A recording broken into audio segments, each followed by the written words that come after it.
Bien le bonjour à toutes et à tous, c'est Cryptéo, on se retrouve comme d'habitude pour faire le point sur les news macro-éco crypto. Merci à toi d'avoir cliqué sur la vidéo, merci à tous ceux qui vont lâcher un like, un commentaire, que ce soit une question que vous vous posez sur ce que je vais vous donner sur les news actuellement ou si c'est tout simplement pour soutenir le projet, un petit like, un petit let's go à l'ancienne, ça fait toujours plaisir. Et abonne-toi si tu as envie de découvrir un petit peu l'écosystème crypto, envie de savoir un petit peu ce que tu peux faire avec ton superbe livret A, c'est bien évidemment des choses qu'on se propose de faire. N'oublie pas que le projet Blockchain Capital, là tu es tombé sur la vidéo des news, mais le projet c'est de t'accompagner financièrement parlant, entre guillemets, de faire un projet axé sur l'éducation financière et bien évidemment l'éducation financière crypto, donc le monde d'hier versus le monde de demain. Si ça t'intéresse, abonne-toi et on est parti, sinon je vais te discuter de tout ça pendant 1000 ans. Rejoins notre Discord, très important si tu as envie de discuter, de voir un petit peu ce qui se passe. Notre site internet arrive très vite et regarde un petit peu ce qu'on t'a mis dans la description si jamais ça t'intéresse. Bon, tu l'as bien vu déjà, la lumière de derrière moi, on est rouge. Tu le vois bien avec le graphique du Bitcoin en 5 minutes. On est bien rouge au moment où je te fais la vidéo. Et on est rouge de partout, forcément, sur le crypto bubble que tu vois sur le côté. Voilà pour cette partie-là. Pour la partie des news centralisées, donc qui sont attendus de partout depuis, enfin à chaque fois que c'est annoncé. Cet après-midi, on a eu les PPI MOM et ça y est, on a perdu tout le monde. PPI, c'est pour Producer Price Inflation, donc ça fait partie des points importants que notre ami de la Fed regarde pour pouvoir gérer un petit peu les taux de la Fed et donc à savoir les taux de tout le monde. Du coup, il va regarder un petit peu ce qui se passe. Et regardez, on avait attendu une baisse bien plus importante que ce qu'on a eu finalement. Donc, qu'est-ce qui se passe? Eh bien, on a eu le dollar qui est parti à la hausse et on a donc les marchés qui sont partis à la baisse, un petit peu du classique qui est passé. Et tout à l'heure on va voir le FOMC minute, donc c'est toutes les 3 semaines. Tu dois savoir que le FOMC c'est toutes les 6 semaines et que toutes les 3 semaines ils font un espèce de bilan de mi-parcours en expliquant ce qui se passe, si on est bon chemin, machin, etc. Bref, comme d'habitude, on fait un live là-dessus si ça t'intéresse. Donc on avance sur ce sujet là. Sur Bitcoin, je te l'ai déjà montré. Tu le vois bien, on a laissé mes 27 200, donc j'ai laissé mon petit truc que j'avais donné au premium. Si jamais tu es intéressé par rejoindre notre offre premium, regarde un petit peu ce qu'on te propose sur le Discord. Bienvenue dans le futur de ceux qui le feront. Bref, le classique c'est de dépasser les 27 200 qui sont une résistance support très important. Et on va rechercher un petit peu plus bas. Prochain court terme à regarder, c'est les 27 200, les 26 277 et à voir si on va pouvoir descendre enfin, retrouver les 25 000 et potentiellement les franchir à la baisse pour aller chercher beaucoup plus bas d'ici la fin de l'année. On va rester tout ça ensemble comme d'habitude. Sinon, les autres marchés, parce que c'est vrai que je vous en parle pas souvent, mais en ce qui concerne Ether, je voulais vous le montrer aussi parce que justement Ether, on est sur la borne basse actuellement et en train de la franchir sur mes 1562 que je vous avais mis. C'est assez important à vérifier et Ether, on ne le regarde pas assez souvent parce que souvent il y a toujours un décalage, un retard ou une avance selon comment on est sur le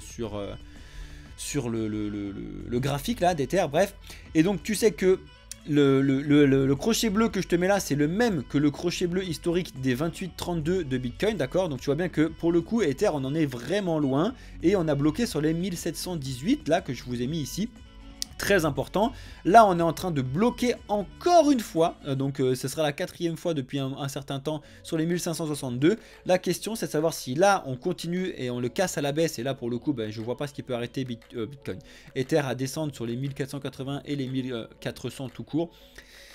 Encore une fois, ce qui se passe actuellement de façon macroéconomie, avec tout ce que tu as pu voir au Moyen-Orient, en Russie, tout, c'est des très mauvaises nouvelles qui apportent vraiment des mauvaises nouvelles. C'est une catastrophe et c'est fatigant parce que c'est le résultat tout simplement du monde dans lequel tu vis, à savoir le monde centralisé. Bref, donc je voulais te montrer rapidement ces trucs là parce que ça faisait longtemps qu'on n'était pas revenu sur Ether et je sais que de temps en temps ça vous manque. Donc là, comme d'habitude, il va falloir surveiller si bon bah Ether repart finalement un petit peu à la hausse et c'est parti, ou si on va s'écraser un petit peu plus bas, sachant qu'il va pouvoir quand même respirer aussi un petit peu.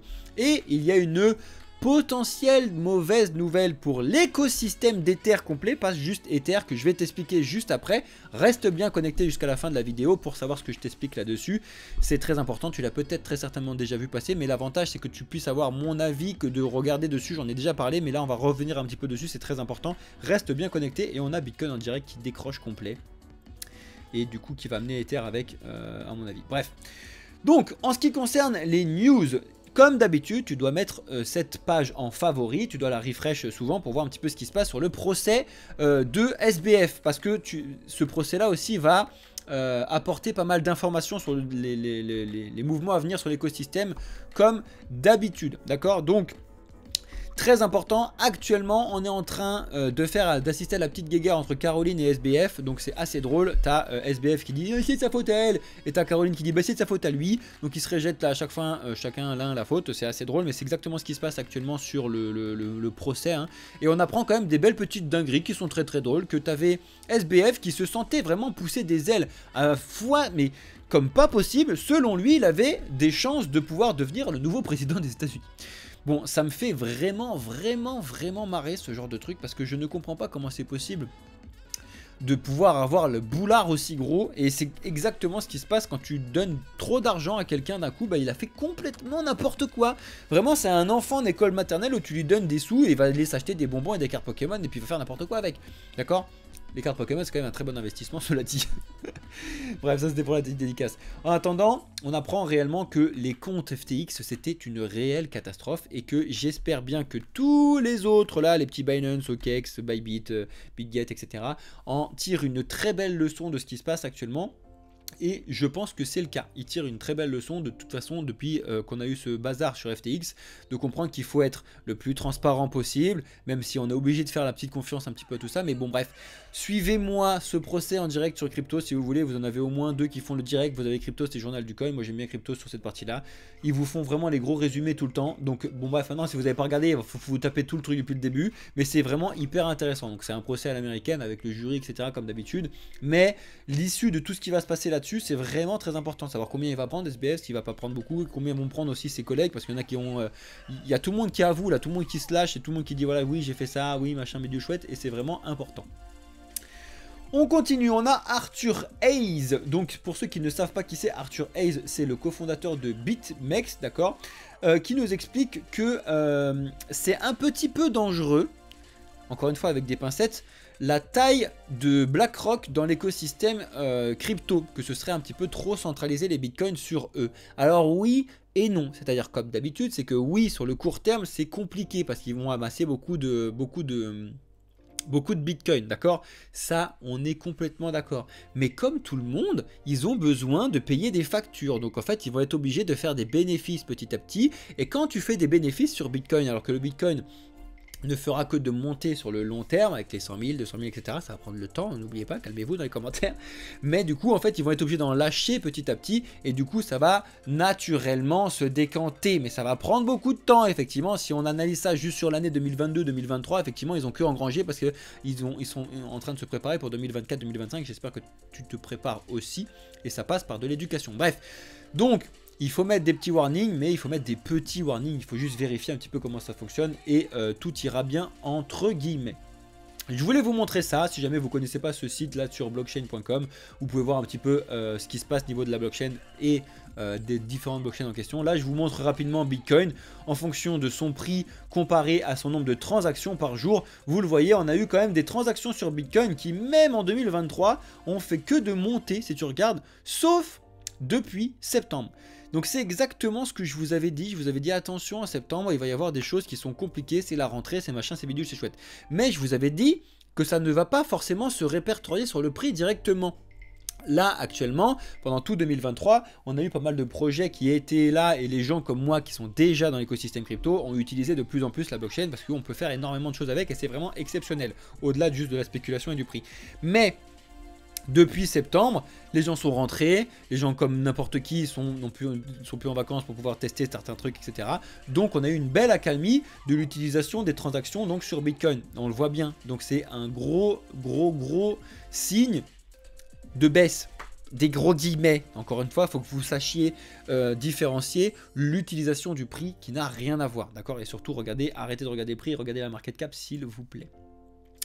On a le très cher ami Jim Cramer. Je dis très cher ami Jim Cramer parce que ça me fait vachement marrer. C'est un américain très blablabla qui passe sur CNBC, qui est apparemment un analyste financier, hein, comme moi, le même métier que moi. Encore que je trouve ça un peu what the fuck en tant qu'analyste financier à ce moment dans le monde là de dire de telles dingueries sur Bitcoin. Je trouve ça un peu abusé.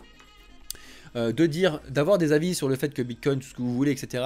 Mais de se cacher le fait que ce soit quand même un actif financier intéressant, au moins à regarder, c'est quand même complètement débile. Bref, donc en tout cas, lui, il déteste l'écosystème crypto, il l'a déjà dit, et il explique que Mr Bitcoin est en train de s'écraser la tronche. Alors, peut-être qu'il a raison, et c'est ce que même nous on vous dit, il y a des chances qu'on descende plus bas aux alentours des 20 000 $, voire plus bas s'il y a une catastrophe ou quoi aux caisses, mais c'est uniquement rebondir pour pouvoir bien mieux sauter. C'est juste le Bitcoin, c'est trop tard maintenant pour pouvoir que ça s'arrête.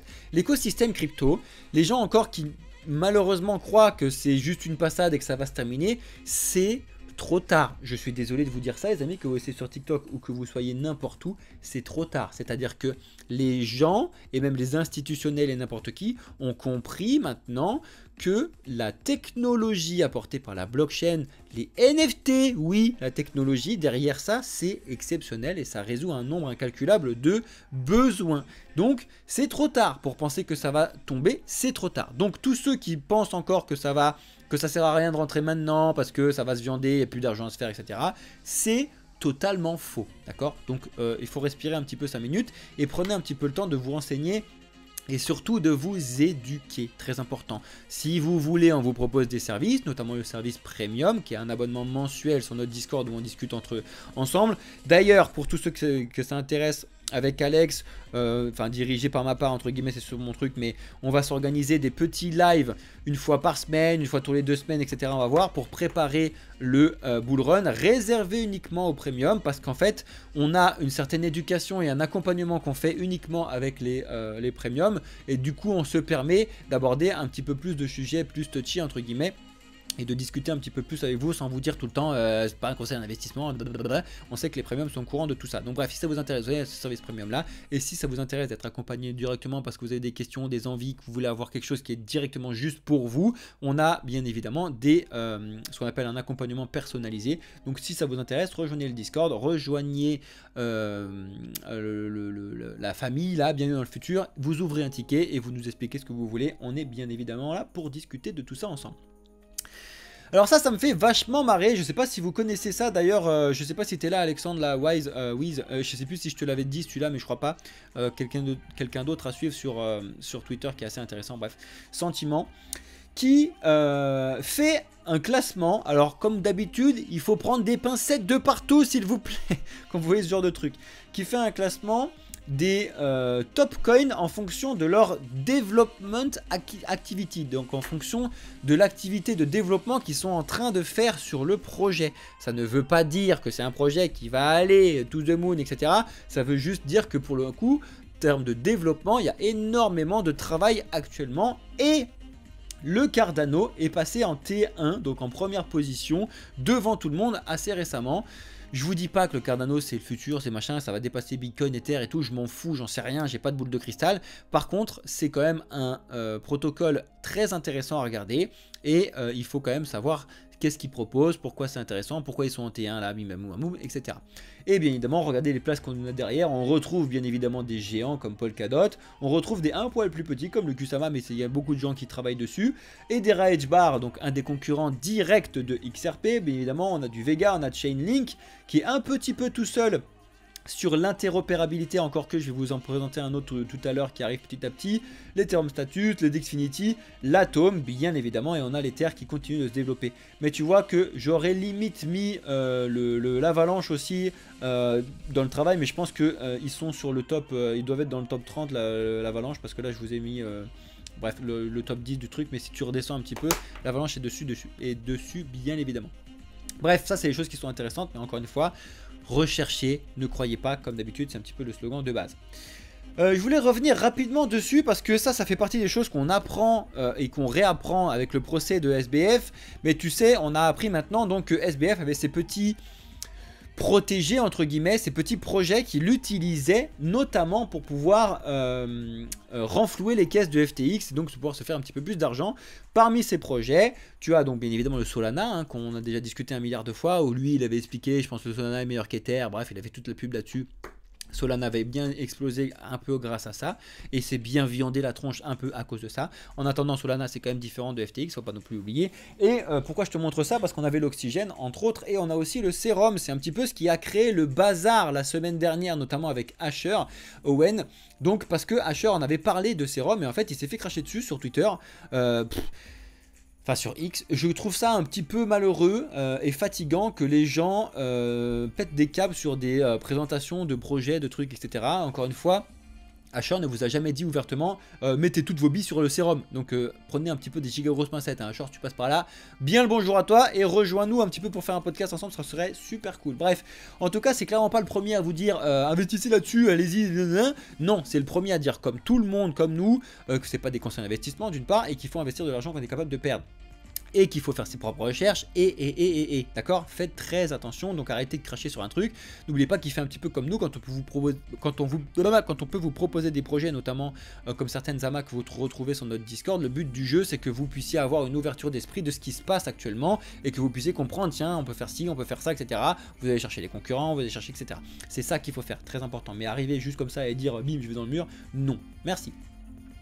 Le projet que je voulais te parler rapidement, mais on va vraiment en parler rapidement parce que ça, après vous allez faire vos propres recherches à ce sujet-là. C'est un projet qui arrive petit à petit, qui se dit de vouloir décentraliser la DeFi et de pouvoir apporter des bonnes solutions sur la DeFi, qui est moins de hacks, qui est moins de tout ce que vous voulez, etc. Ça fait partie des projets qui sont à surveiller. Je trouve ça intéressant à regarder, s'il vous plaît, comme d'habitude. Donc ça s'appelle vcspectra.io. Vous retrouverez tout ça dans notre Discord comme d'habitude si vous voulez. En tout cas, c'est des projets qui sont intéressants à regarder. Après l'investissement, vous faites ce que vous voulez. En tout cas, c'est un projet qui se construit sur Bitcoin. Donc c'est un BRC20. Donc avec tout le bazar aussi qui se trouve dessus. Bref, et qui fait partie de l'intelligence artificielle. Donc il est un petit peu en train de surfer de partout. Donc et voir si c'est toujours intéressant, comment ça fonctionne, blablabla. Tu connais la chanson. Donc voilà, c'était le VC Spectra que je t'avais mis ici. Ça, c'est le truc très important que je te disais tout à l'heure et que je vous ai déjà dit. J'ai fait un petit peu plus de recherche sur ce que signifiait le BitVM et comment ça fonctionne et tout derrière. Pour ceux qui ne comprennent pas ce que c'est que BitVM, c'est un petit peu comme les EVM qu'on a sur Ethereum. Je m'explique. Ethereum, c'est donc une plateforme pour aider les projets à se développer pour pouvoir faire donc des smart contracts et donc de pouvoir montrer que la technologie de la blockchain, c'est génial de pouvoir décentraliser à peu près tout ce qui se passe en termes de paplard, etc. Sur un certain point. Bref. Admettons que tu puisses décentraliser l'assurance, décentraliser ce genre de choses, etc. D'accord? Ethereum tirait vraiment son épingle du jeu comparé à Bitcoin grâce à ça. C'est-à-dire que vraiment Ethereum était un petit peu différent de Bitcoin parce que Ether c'était l'utilisation alors que Bitcoin c'était plus la valeur refuge. D'accord? Si tu veux les mettre un petit peu à côté, c'est un petit peu ce qui se passe. C'est pas exactement ça, d'accord? C'est un petit peu ce qui se passe. En plus, il y a eu vraiment le changement avec The Merge, donc où il y avait un qui était mis en minage et l'autre qui était en stacking. Bref, d'accord? Et donc énormément de projets se sont développés sur Ether, donc les layers 2, 3, 4, etc. que tu dois connaître et qui sont souvent marqués EVM compatibles, donc c'est Ethereum Virtual Machine. Et là, il y a eu une belle grosse proposition révolutionnante quand même proposée par Robin Linus que je t'ai déjà montré mais qu'il faut que tu regardes, que tu as ici, le BitVM, donc le Bitcoin Virtual Machine. Un petit peu comme Ether, l'idée c'est de pouvoir faire de la construction de smart contracts, d'éviter d'entacher directement le protocole de Bitcoin comme là un petit peu le BRC20 selon certaines personnes, etc. De pouvoir faire ça et de pouvoir développer sur Bitcoin directement et donc de pouvoir faire ses propres altcoins sous Bitcoin. Pourquoi c'est flippant pour certaines personnes sur la partie Ether? Parce que tous les projets qui se sont créés sous Ether ont été créés grâce au package d'Ether et donc dépendent donc de la sécurité d'Ether qui est un peu moins décentralisé que ce que c'est sur Bitcoin, etc. Bref, donc c'est Ether, mais il y en a quand même énormément qui adorent le Bitcoin et de pouvoir construire directement sous Bitcoin avec la sécurité et la décentralisation de Bitcoin, ça peut en attirer beaucoup. Il va falloir surveiller ce qui se passe parce que là, on n'est même pas dans un œuf, on est à l'état d'un embryon, c'est juste le projet qui vient de tomber. Hein, le 9 octobre 2023, c'était il y a 2 jours, d'accord? Donc c'est tout nouveau, il n'y a rien dessus encore, on va voir comment ça fonctionne, mais le but du jeu, c'est de créer donc des layers directement en dessous de Bitcoin pour pouvoir profiter donc de la décentralisation et du minage de Bitcoin. Donc encore une fois, quand je te l'ai dit, que le minage de Bitcoin n'est toujours pas mort et qu'il y a des innovations sur Bitcoin qui arrivent de tous les jours, enfin tout le temps, partout. C'est pas une blague, c'est très important. Tu dois t'intéresser à ce que je te montre là-dessus. Regarde et lis cet article-là. C'est quelques pages, il y a un petit peu de technique, je suis d'accord, mais au moins tu vas comprendre comment ça fonctionne et tu vas comprendre pourquoi c'est potentiellement une révolution qui peut être vraiment très intéressante. Pour moi, alors c'est encore mon avis, on s'en fout, ça ne va pas écraser tous les projets qui sont développés sur Ether, mais ça peut apporter justement une bonne concurrence, une concurrence intelligente à tout ce qu'on a sous Ether. Comme ça au moins tu vas pouvoir avoir la partie stacking, la partie minage, etc. Des projets qui sont développés sur l'un sur l'autre. Mais de toute façon le but du jeu, d'avoir une seule crypto qui gère tout le monde, ça n'existe pas. Parce qu'il y a trop de choses qui sont en besoin un petit peu de partout. Bref, donc regardez de plus près BitVM. Ça à mon avis vous allez en entendre parler dans les jours qui viennent comme d'habitude. Et vous faites partie des premiers à pouvoir le découvrir ici. Bon, bah le bazar sur CZ continue et continue toujours, décidément. Je crois que s'il y avait vraiment quelque chose à retenir sur 2023, autant en 2022 c'était Luna FTX, en 2023 je crois que c'est le bazar CZ Binance. Binance depuis début 2023, entre le BNB, entre les attaques par-ci par-là de la Fed, entre les trucs de fou, c'est une catastrophe. Et là ça continue et continue et continue, creuse encore comme dirait l'autre. Mais CZ pourrait bientôt être inculpé au Brésil par rapport à tous ces oh, j'arrive plus à trouver, avec tous ces trucs de Binance et d'avoir géré de manière frauduleuse certains trucs sur l'exchange, etc. Bon, j'ai envie de te dire, il doit être habitué à ça, mais par contre, moi je vous dis que je dors pas bien, j'ai des cernes. Alors il y a des gens comme ça, à mon avis, ils doivent pas super bien dormir non plus. Il est blindé, donc de ce côté-là, il est complètement différent de nous, hein, mais en termes de dormir, ça doit pas être si simple. Donc ça continue, Binance sur cette partie-là. J'aimerais bien que ça permette à Binance un petit peu de redescendre en pression et de pouvoir un petit peu lâcher de la centralisation et de lâcher un petit peu des fonds sur les autres et qu'on puisse avoir plutôt, tu vois, du Binance, du BitGet, du Bybit, du Coinbase, etc. qui sont plus ou moins tous pareil, plutôt que d'avoir Binance devant et après les autres derrière, tu vois, ça serait à peu près bien, mais bon, on n'y est pas encore, on va voir comment ça se passe. On a bientôt fini les news et on a parmi tout le temps les nouveautés, les développements qu'on a comme d'habitude. On a un beau développement sur Solana avec le 1.16 qui arrive. Et notamment ce qui me fait énormément rire, c'est le premier point, c'est les transferts confidentiels qui arrivent sur Solana avec un meilleur support sur les zero knowledge, bon ok, et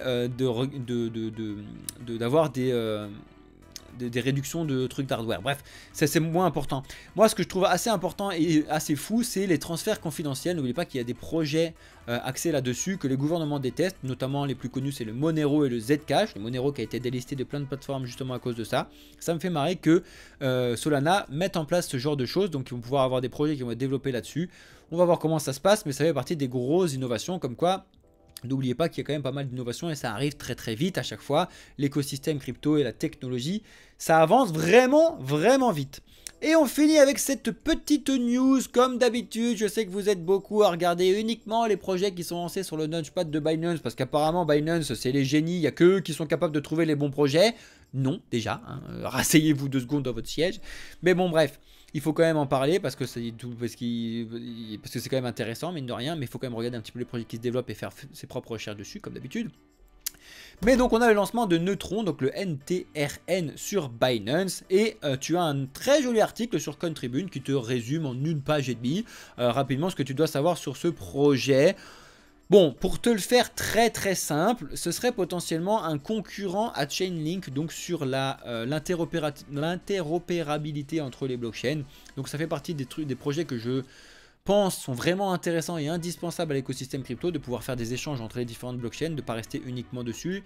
Donc ça peut être intéressant, encore une fois, s'il vous plaît.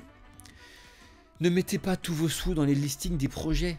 Comme d'habitude, les listings de projets sont faits pour récolter de l'argent pour que le projet puisse se développer. Donc forcément, il est surcoté à la sortie. Faites attention, faites attention, faites attention.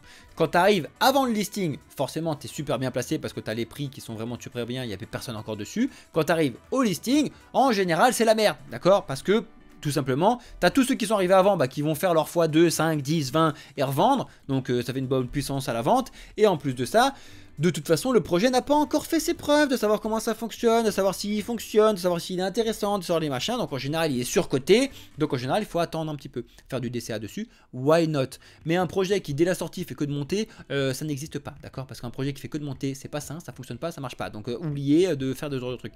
En attendant, intéressez-vous à ce type de projet, regardez comment ça se passe, lisez-le. C'est le 38e projet à rejoindre le Launchpool de Binance.